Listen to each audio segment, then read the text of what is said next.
One of the most common questions that I get asked all the time is, how do I set up a lean bulk diet? So let's get it. Let's classify a lean bulk, right?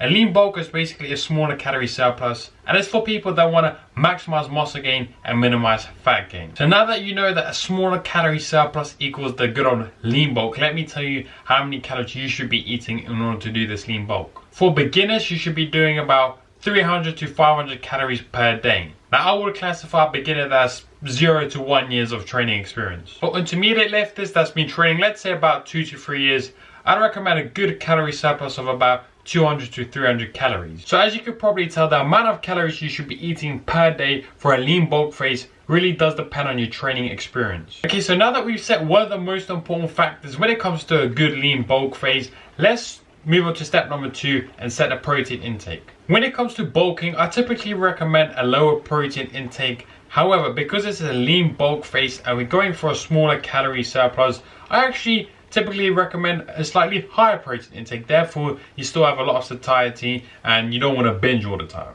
So therefore, shoot for a protein intake of about 0.8 grams to all the way up to 1.2 grams per pound of body weight. Now, obviously 1.2 grams per pound of body weight is quite a lot. However, like I said, it'll probably be optimal for a lean bulk phase, especially for the individuals that have a very small calorie surplus. Now step number 3, as this video would not be complete without telling you the macronutrient ratio of how many carbohydrates and fats you need to eat per day. Okay, now you're probably not expecting this, but my answer to this is don't really track your carbohydrate and fat intake too much. Don't worry too much about this. Here are basically the only guidelines that you need to know. Number 1, if you're a very active individual in, let's say, your job and you're bricklayer and you do a lot of sport, weightlifting, stuff like this, then I recommend a higher carbohydrate intake, right? Because as we know, carbohydrates are the primary source of energy production. You might have a higher fat intake if, let's say, you like fattier foods, and this will be really beneficial because it actually increases your adherence to the diet as well. So just do what works for you. So in order to calculate how many calories you need to eat for this lean bulk phase, just do this rough formula that I always throw out. For males, do 15 times your body weight in pounds, and for females, do 14 times your body weight in pounds. Now that's going to give you a calorie maintenance. Now, like I said at the start of the video, if you're a beginner, plus 300 or 500, intermediate, plus 200, 300, etc. Okay, so a massive mistake or another misconception about the lean bulk is that you need to eat all clean foods all the time, right? I get a lot of this in my messages, and people always send me saying, oh, I don't want to go on a dirty bulk because I'll get fat. But people don't realize that most of the time people say go on a lean bulk phase, and yes, it does mean eat more clean foods, because you need to understand that more clean foods provide a lot of satiety.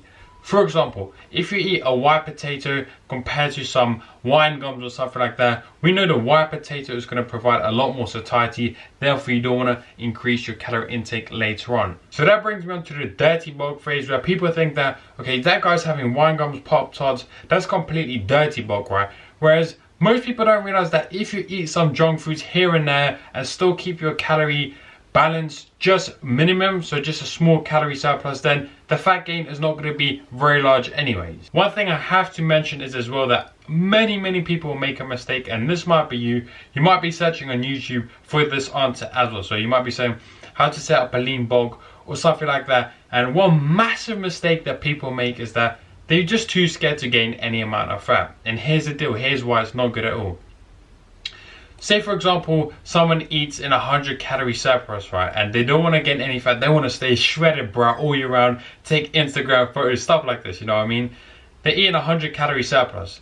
Their muscle gain is definitely not going to be maximized. I can tell you that, especially if you're a beginner.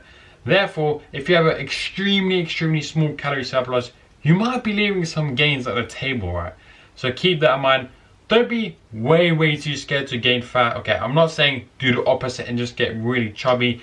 I would aim for a weight gain of, let's say for beginners, about 2 pounds per month. For intermediates, about 1 pound per month. Of course, if you're intermediate, you could probably go with a slower weight gain, but this is entirely up to you. This is personal preference. But one thing I have to mention once again is that people don't realize that losing fat is a much quicker process. For example, if you're going to lean bulk phase and then that's complete, right? You're starting to get more fat, you can't really see your abs as well, take a mini cut. Do maybe an aggressive mini cut for maybe 2 weeks, even 2 to 4 weeks. You'll be down at a good level, happy with your body fat percentage again. Then bang, back on a lean bulk phase, start that phase again. And then maybe later on in the year, then you can do that long cut where you get absolutely ripped, not shredded, because shredded is quite hard unless you want to do that.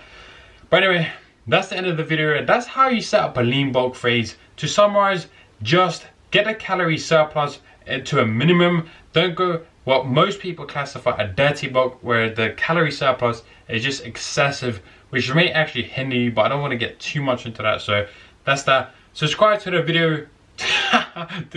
Subscribe to the channel if you haven't already. And that was some poor laugh. Stay positive, stay smiling. Let's get this, and I'll see you in the next one.